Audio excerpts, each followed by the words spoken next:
Buenos días, amigas y amigos, aquí de nuevo en el Círculo Independiente, desde el Círculo de Bellas Artes, y hoy hablamos de dos de los temas que a mí más me gustan: comunicación, imagen, pero también salud. Y lo haremos porque vosotros todos sabéis, los que me seguís, la importancia que tiene la imagen personal. Hay mucha hipocresía en relación a este tema. Sabéis que mucha gente dice que la imagen no es importante. Por supuesto no es lo más importante, pero ¿quién puede de verdad decir que para tener una entrevista de trabajo exitosa, para tener éxito en la vida, no es importante la imagen que proyectemos? ¿Alguien lo puede admitir? No, ¿verdad? Claro que es importante la imagen. Es más importante lo que está pasando en los últimos años, que estamos ajustando lo que es una imagen de éxito a lo que es realmente la diversidad, la inclusión, a aceptar que realmente todos, independientemente de tener misuras perfectas, medidas perfectas, podemos realmente tener una imagen que lo más importante que sea saludable. Sabéis además que en los últimos meses por fin se habla también de uno de los grandes problemas de discriminación, que especialmente en el mundo de la moda, pero también de la comunicación, de la imagen televisiva, es un problema, que es el tema de la gordofobia.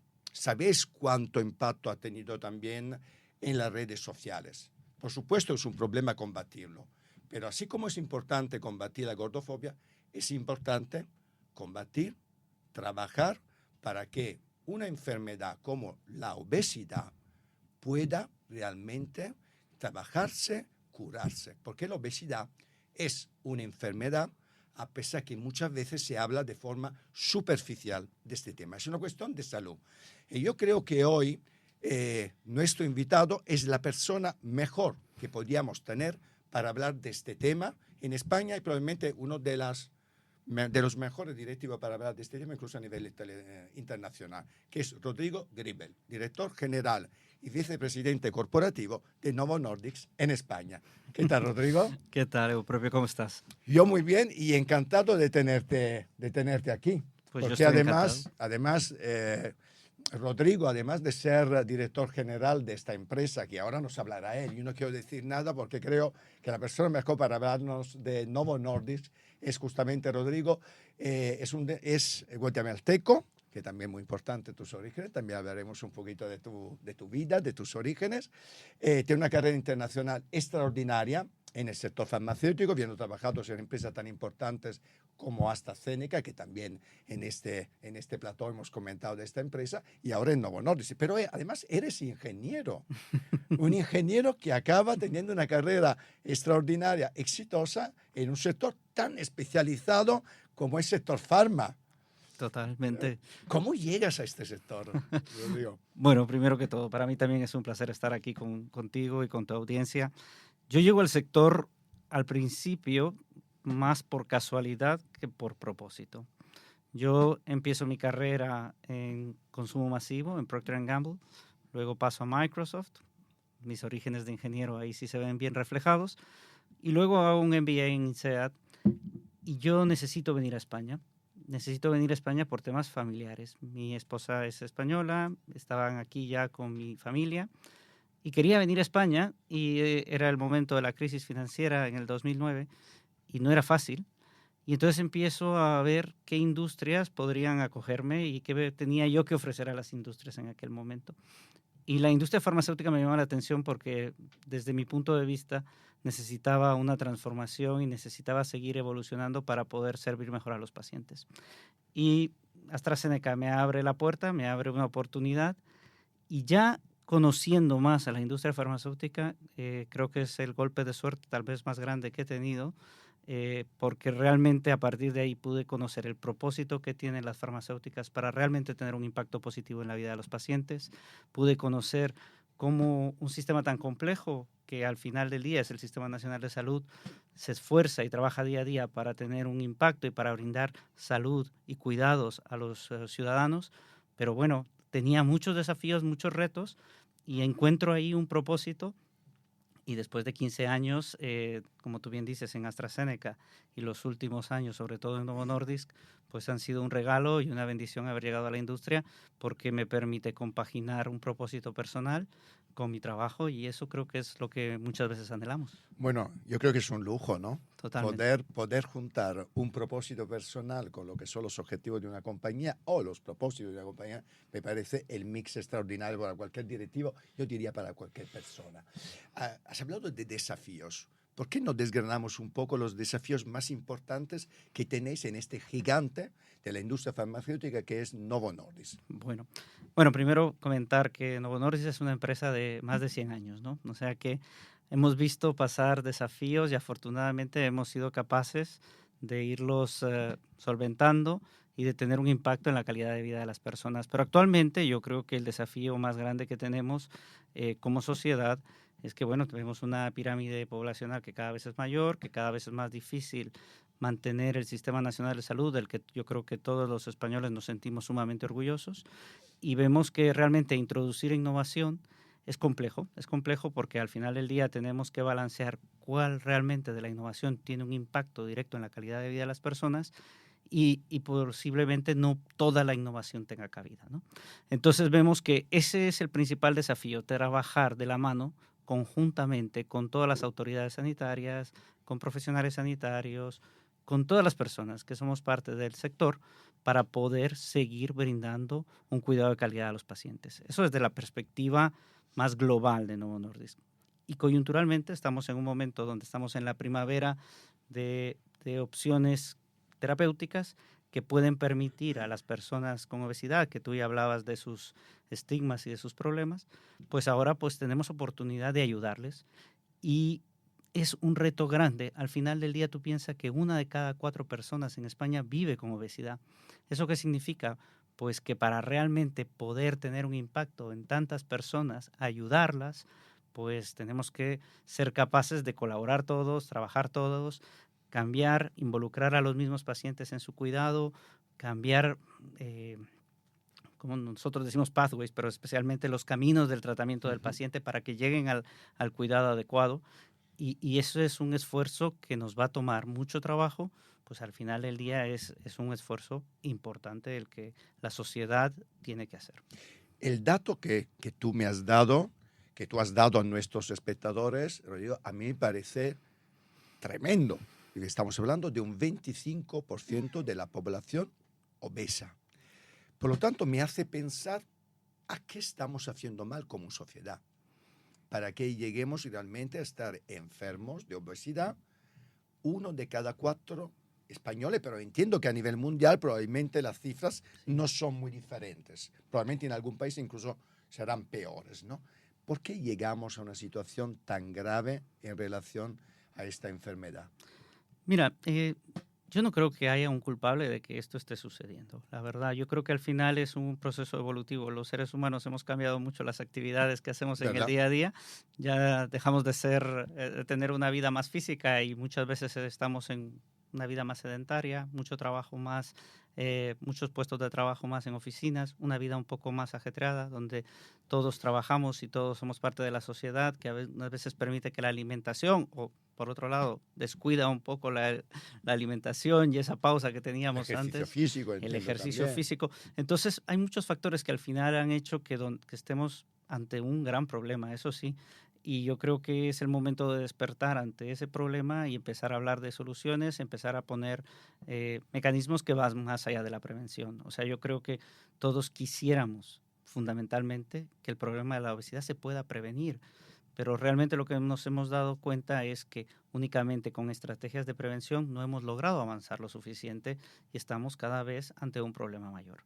Entonces, por eso yo te diría, no hay un culpable, no hay una situación puntual, pero sí, los hábitos de vida han cambiado y eso desafortunadamente no está repercutiendo en la salud en este punto en concreto. ¿Tienes algún dato sobre lo que cuesta la obesidad como enfermedad, no solo a la salud, sino también, por ejemplo, a la economía de un país como España? Sí, desafortunadamente no te asustes, pero los números son alarmantes. Más del 2% del PIB podría ser, una reducción del 2% del PIB podría ser alocado a la obesidad. Es que al final tú piensas, 2%. sí, tú piensas que al final se traduce en absentismos, en baja productividad, en muchas personas que por aspectos incluso emocionales deja de buscar oportunidades profesionales. Tiene un impacto brutal. Es por eso que en países como el Reino Unido ya se plantean opciones de que para las personas que están, por ejemplo, sin trabajo, poder financiar fármacos que les permitan volver a estar en una situación mejor físicamente, pero también emocionalmente, para volver a poder reincorporarse a la vida laboral. Entonces, es un dato duro y es Mucho, complicado. mucho, y además impensable para todos. Seguro que todos nuestros espectadores que nos está escuchando, seguro se ha quedado sorprendido, porque yo creo que además son estos datos que realmente te ponen enfrente, ¿no?, a una realidad que probablemente desconocemos, ¿no? Y a propósito de conocer y conoceros un poco más, háblame un poco más del compromiso que tenéis vosotros para luchar contra esta enfermedad desde tu empresa. Vale. Mira, yo estoy muy orgulloso de trabajar en Novo Nordisk. Es una empresa que tiene una responsabilidad social realmente diferencial versus otras compañías. No voy a entrar a valorar cada una y cada una tendrá cosas muy positivas, pero Novo Nordisk tiene una responsabilidad social muy alta. Entonces, primero tenemos una responsabilidad social y eso nos hace pues trabajar en programas que ayuden a continuar con la prevención, pero también a ver cómo podemos reducir la obesidad infantil, que es un tema que nos preocupa, como problemas como también cómo ayudamos al Sistema Nacional de Salud a ser más eficaz a la hora de gestionar a los pacientes. Pero nuestro compromiso, a pesar de que siempre está en un ámbito social, tal vez el compromiso más grande es el de la innovación. Nosotros seguimos comprometidos a tener cada vez más opciones de fármacos que en el futuro puedan ayudar a más personas para seguir combatiendo esta enfermedad. Hoy en día, afortunadamente, estamos en un momento bonito porque ya hay alternativas terapéuticas. Hace unos años no las habían y eso hacía también que pues incluso los mismos profesionales sanitarios, pues al ver que no habían alternativas claras, pues no se trataba y no se buscaba ayudar directamente a estos pacientes. Pero ahora hay alternativas terapéuticas, pero el compromiso de Novo Nordisk es que no terminamos ahí, sino que seguiremos innovando y seguiremos buscando mecanismos para traer más innovación que nos permitan en un futuro poder tratar a la mayor parte de la población. Es decir, que es un proyecto, de toda manera, a pesar que ya tenéis fármacos, evidentemente, un proyecto a largo plazo. Totalmente. Donde la innovación es la clave, o va a ser la clave, ¿no?, del futuro. Totalmente. Mira, yo tuve la oportunidad de estar justamente hoy termina el Congreso Europeo de Obesidad que se está celebrando. Ha sido un exitazo, por lo que he oído, 4.000 personas en Málaga. Sí, afortunadamente te das cuenta que hay un interés por ayudar a las personas que viven con obesidad. El año pasado fueron alrededor de 2.800 personas, profesionales sanitarios. Ahora estamos hablando de más de 4.000, casi 4.300. Un incremento brutal, 40%. Claro. Y yo creo que está debido también a que ahora hay alternativas, ¿sabes? Antes, pues, sí, podías detectar a una persona, pero no sabías cómo ayudarla y ahora empieza a haber innovación. Pero bueno, volviendo a tu punto, la innovación sigue siendo fundamental. Yo tuve la oportunidad de hablar con los mejores expertos en cuidado de la salud, en profesionales sanitarios, especialmente esta vez el foco principalmente es de la endocrinología, que es quien lleva el liderazgo del tratamiento de la obesidad, y estuve con la oportunidad de hablar con los principales referentes, presidentes de sociedades científicas que están haciendo un trabajo excelente y a los cuales quiero agradecer desde aquí porque siguen cada vez en su empeño. Pero hablábamos de cuáles eran el futuro, ¿no? Porque estamos ante unas reducciones de peso significativas, pero es que aún mejor estamos ante ver cómo realmente esas reducciones de peso se traducen en reducción de comorbilidades, que es el factor más importante. O sea, al final del día no es un tema de sentirse bien, no es un tema solo de estar bien, es la capacidad de poder, por ejemplo, salvar o evitar un infarto a una persona que vive con obesidad. Claro. Y entonces hablábamos de la innovación y veíamos muchas oportunidades. Uno de los retos es, este es un tratamiento crónico muchas veces. Entonces, ¿cómo podemos traer innovación que permita a las personas tener un tratamiento crónico sin necesidad de tener una carga demasiado diaria en el día a día, ¿no? O cómo podemos de alguna forma empezar a estratificar mejor los distintos tipos de obesidad para poder poner soluciones más específicas a los pacientes. Un camino que se ha recorrido pues, en otras patologías, como puede ser la oncología, el cáncer, ¿no? Donde ahora al principio se trataba el cáncer de una forma un poco más abierta o con mismos fármacos en muchos distintos tipos de cáncer. Ahora hay cosas muy precisas para las necesidades de cada uno de los pacientes. Entonces, hay un camino todavía muy bonito que recorrer y la innovación será fundamental para esto. Innovación, pero voy al terreno de donde estamos, es decir, el mundo de la comunicación. Entiendo que la responsabilidad que tenemos los comunicadores, los medios de comunicación, para luchar contra los estigmas y los prejuicios que hay sobre la obesidad es importante. Por lo tanto, al día de hoy, desde tu punto de vista, ¿los medios de comunicación son amigos o enemigos de vuestra, entre comillas, batalla para vencer y luchar contra esta enfermedad? Los medios de comunicación son amigos y siempre estarán invitados a sentarse con nosotros y a trabajar juntos. Al hablar de una enfermedad tan prevalente, tenemos y necesitamos ser capaces de educar a los pacientes, de darles esperanza, de explicarles las opciones que tienen. Y los medios de comunicación juegan un papel fundamental. Lo que sí es cierto es que algunas veces, dado que estamos empezando este camino, todavía la información que tienen no es tan precisa y todavía es importante educarse aún más para poder hacer para poder educar mejor a los pacientes.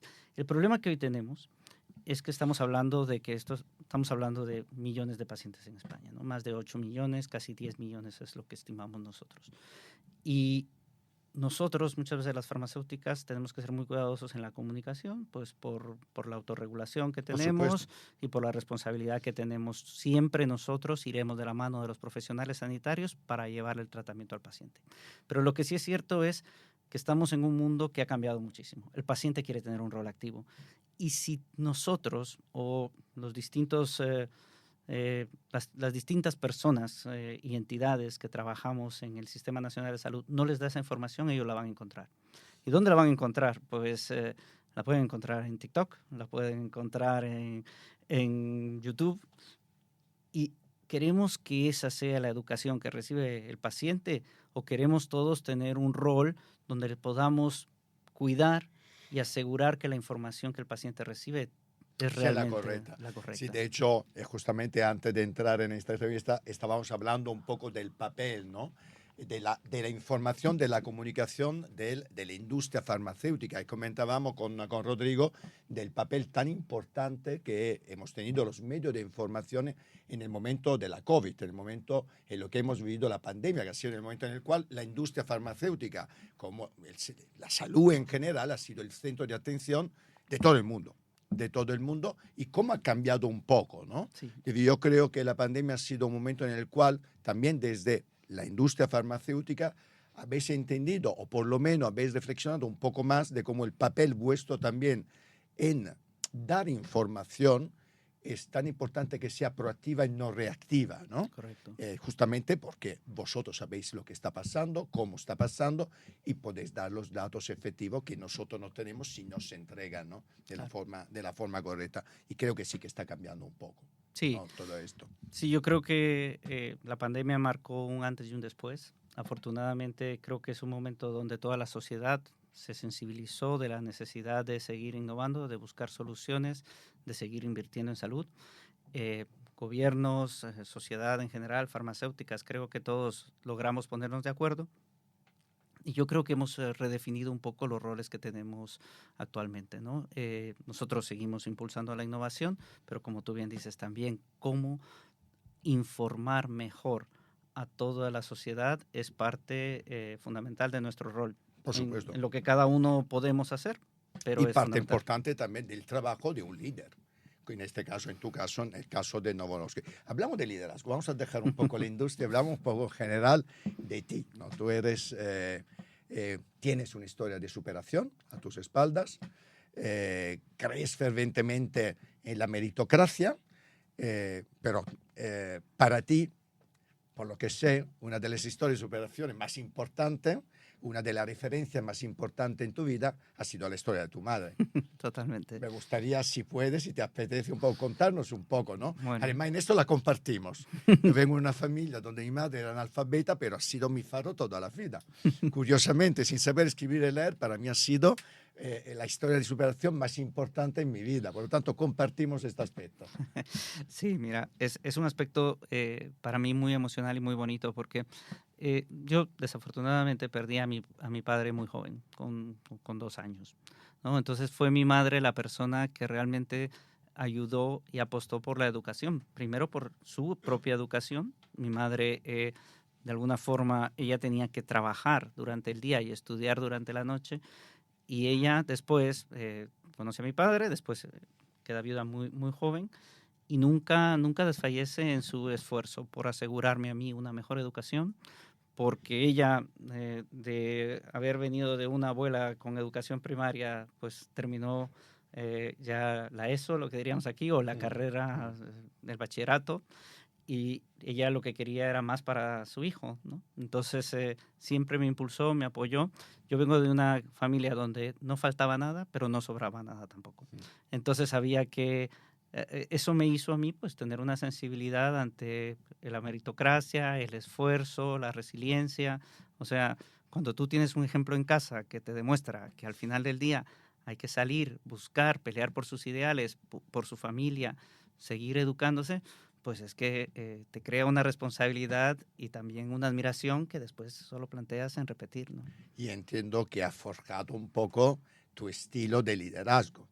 Evidentemente, entiendo. Sí. ¿Cuáles son desde tu punto de vista? Si tuviera que hacer un poco, a mí siempre me gusta que en estas entrevistas, en este programa, un poco también el público se quede, ¿no? Con pequeñas cosas que cada uno de los protagonistas de estas entrevistas pueden un poco, entre comillas, enseñar, ¿no? Desde el punto de vista, en el liderazgo, entiendo humanista, que es parte un poco de tu cultura de líder, ¿cuáles son las claves desde el punto de vista para un líder de los días actuales, de esta sociedad en la cual estamos viviendo? ¿Cuáles son las claves? Además de la meritocracia, que evidentemente lo es. Yo creo que para mí hay 2 o 3 claves que me gustaría compartir contigo, o al menos son las que yo trato de ejercer. El primero es la vulnerabilidad. O sea, es muy complicado liderar cuando el entorno es tan cambiante, cuando hay tanta información, cuando hay tanto avance científico, cuando hay afortunadamente una cantidad de información y de herramientas que nos permiten estar mejor informados a todos, por lo cual ser capaz de tener tus propias ideas, pero ser curioso y escuchar y abrirte a las ideas de la gente que te rodea es fundamental. Yo al final del día lo que intento no es tener la razón, es al final encontrar la decisión correcta, ¿no? Y muchas veces, la gran mayoría de las veces no viene de mí. Entonces, para mí ese aspecto de ser curioso y vulnerable es fundamental, ¿no? Hay una anécdota de uno de los principales psicólogos del mundo, ¿no? Que acaba de fallecer, que justamente decía que él va a una conferencia y se da cuenta cómo desmontan sus teorías. Y cuando él sale, le preguntan, ¿qué tal? ¿Cómo está, doctor Kahneman? ¿No? Y dice, estoy encantado porque he aprendido. Sí, sí, me doy cuenta que estaba equivocado. Pero esa vulnerabilidad para mí es fundamental, ¿no? Entonces yo creo que ese es uno de los balances y de las claves de liderazgo que tenemos que tener. La segunda, y eso ya es más personal, es para mí el tener siempre estándares altos en las cosas que hacemos. Yo compro la idea del 80-20, pero cuando selecciones un 20, hazlo muy, muy bien y pon estándares altos. O sea, no te conformes con cosas mediocres, y especialmente en un sector donde tenemos una obligación tan grande de proveer soluciones a los pacientes, de ayudar al Sistema Nacional de Salud, tenemos que hacer pocas cosas, pero esas pocas cosas hay que hacerlas de manera excelente y no dejar que sean mediocres. Para mí, si tú me preguntas, esas son las dos partes. Y luego, por supuesto, yo tengo una empresa que tiene 10 valores que nosotros lo llamamos el Novo Nordisk Way, que tratamos de vivir día a día. Desde la centricidad en el paciente, el respeto a las personas, pero también ese deseo de aportar y de contribuir a la sociedad. Entonces, yo me quedo con esas dos. Qué bueno. Pero bueno. Que no es poco, que no es poco.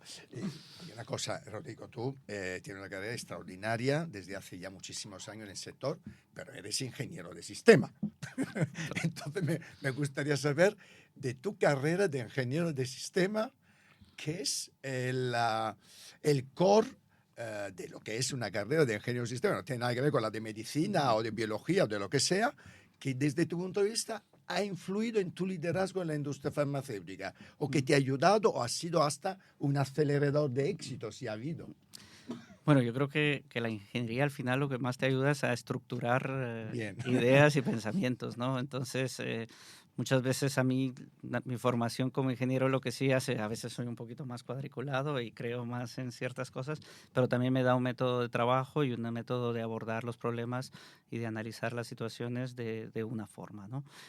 Otra cosa que creo que la ingeniería aporta es ese desafío constante por innovar y por tratar de hacer las cosas de manera diferente. La ingeniería está basada en práctica, desarrollo, fracaso, mejora, y yo eso es algo que también adopto en mi día a día. O sea que es cierto que ya no aplico demasiado lo que estudié, ¿no? Sí, pero la forma mentis la tiene de ingeniero, supongo. Esto no se cambia. Eso no se quita, eso no se Oye, quita. sueños. Hablamos no de ambición, porque ambición supongo es que Novo Nordisk sea cada vez más exitosa y que luchéis cada vez más con más medicamentos contra la obesidad y otras enfermedades. Sueños personales y profesionales. Bueno, esa es una muy buena pregunta. Sueños personales, yo te soy muy honesto. Mis sueños, estoy en un momento de que mi prioridad número uno es ser padre, por lo cual mis sueños es que si un día mis hijos ven el 50% en su padre de lo que yo veo en mi madre, Qué bonito. habré alcanzado, Wow, el éxito como padre. Pero eso, que se superen ellos, que sigan estudiando, que no se fijen en qué es lo que hace su padre o qué es lo que hace su padre. Yo tengo una esposa también maravillosa y profesionalmente muy exitosa, pero que no se fijen ellos en eso, sino que ellos encuentren su propio camino, pero que alcancen el éxito, lo que sea su decisión de éxito. Y para mí ahorita, en la parte personal, pues ellos son ese centro, ¿no? A nivel profesional, mira, mi sueño no ha cambiado mucho. Yo llego a la industria muy inspirado por Paul Hudson, que es el CEO de Sanofi. Y en una primera conversación con Paul, que fue una persona que apostó por mí, él tenía... Que le mandamos su recuerdo. Además, sí. Yo he trabajado como coach con él, así que Paul, donde estés hoy te saludamos. Totalmente. Pero cuando yo me senté a conversar con él la primera vez, él me decía que él veía que la industria necesitaba una transformación más desde el punto de vista comercial. Creo que somos una industria súper innovadora, todos nuestros departamentos de investigación y desarrollo son formidables, pero desde el punto de vista comercial que tal vez había que hacer una innovación, porque al final del día el valor que tenemos que aportar a los distintos actores del Sistema Nacional de Salud va a evolucionar. La información de nuestros fármacos, la información de toda la innovación cada vez está más disponible a través de ChatGPT o de YouTube o de Google o de todos los canales electrónicos, ¿no? Entonces, hay que transformar el sector. Hay que transformar el sector para que realmente también las áreas comerciales no solo llevemos la innovación que hay en nuestros departamentos de investigación y desarrollo, pero que también llevemos soluciones para mejorar el tratamiento de los pacientes, soluciones que sirvan a los pacientes para adherir mejor al tratamiento, saber cuándo tomar sus medicamentos, o para que también, cuando hablamos de la obesidad, nosotros no nos interesa solo que usen un fármaco, nos interesa también que cambien sus hábitos de vida, que se motiven para poder alcanzar un cambio. Bueno, pero a lo que iba, hay que seguir trabajando en buscar soluciones para todos los distintos stakeholders del ecosistema sanitario. Y mi sueño sí es que logremos hacer esa transformación. O sea... No es poco, no es poco. No, pero yo creo que con la calidad humana que tenemos en las compañías farmacéuticas podemos hacer más. Podemos hacer más. Sin duda. Y de esta forma incluso ayudar a otras industrias que probablemente tienen menos centrado, ¿no? Ese tipo de liderazgo y de ambiciones. Pues Rodrigo, hemos acabado ya. Pero te queda tu minuto o minutos de oro con tu cámara para tu público, tus pacientes, tus empleados, para quien quieras. Bueno, mira, primero que todo, ya que me permites hablarle a todo el mundo, empiezo por mi equipo, por el equipo de Novo Nordisk, que realmente me hace orgulloso todos los días de trabajar en esta compañía, por los valores y por el profesionalismo que demostramos. Y sobre todo, hacer un llamamiento a todos los que participamos del Sistema Nacional de Salud. O sea, yo creo que el abordaje que tenemos que hacer con la obesidad tiene y debe y tiene que ser diferente. Tratar 8 millones de personas en España no es algo que podamos hacer solos, no es algo que queremos hacer solos y no es algo que pretendemos que ninguno aborde de manera individual. Tiene que ser un esfuerzo colectivo, tiene que haber mayor colaboración. Hay más puntos de entendimiento siempre, hay más cosas en común, hay propósito en común en las cosas que hacemos, por lo cual deberíamos de empezar cada vez más a seguir quitando esas barreras que algunas veces nos permiten trabajar juntos, porque realmente es un momento donde los pacientes nos necesitan, la sociedad nos necesita y tenemos todas las herramientas para tener un impacto. Así que eso sería mi Pues mensaje. muchas gracias, Rodrigo. Ha sido tremendamente didáctico, así que seguro que lo están agradeciendo en sus casas. Pues desde aquí os saludo y ahora os dejo con Miguel Ángel San Juan y la agenda del Círculo de Bellas Artes. Gracias.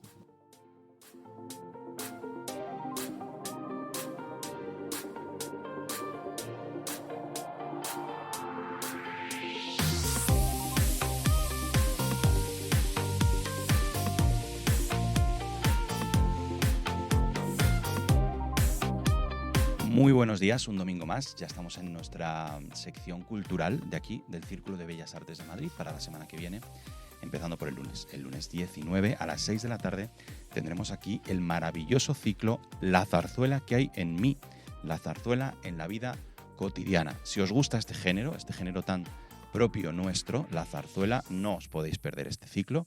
Intervendrán Marta Sanz, Remedios Zafra y Cristina Consuegra y la entrada es totalmente libre hasta completar aforo el lunes, mañana. El martes día 20 a las 6:30 tendremos la conferencia Medicina y Filosofía. ¿Quién quiere vivir para siempre? Con la entrada también libre, aunque en este caso os tenéis que inscribir previamente en la página web porque el aforo es limitado y en ella se hablará de una aspiración que se discute muy poco, que es la de la inmortalidad, si realmente hemos pensado bien en esto de que queremos ser inmortales o no. Ese mismo día, el martes día 20 a las 7 de la tarde, se presenta aquí un libro, El fin de la paciencia, con entrada totalmente libre en relación a la crisis climática y a la transformación social y política que estamos viviendo en nuestros días. El miércoles 21, para terminar, a las 7 de la tarde hablaremos de educación, en una ponencia que lleva este título, Crisis o fracaso de la educación. ¿Hay algún futuro para lo humano?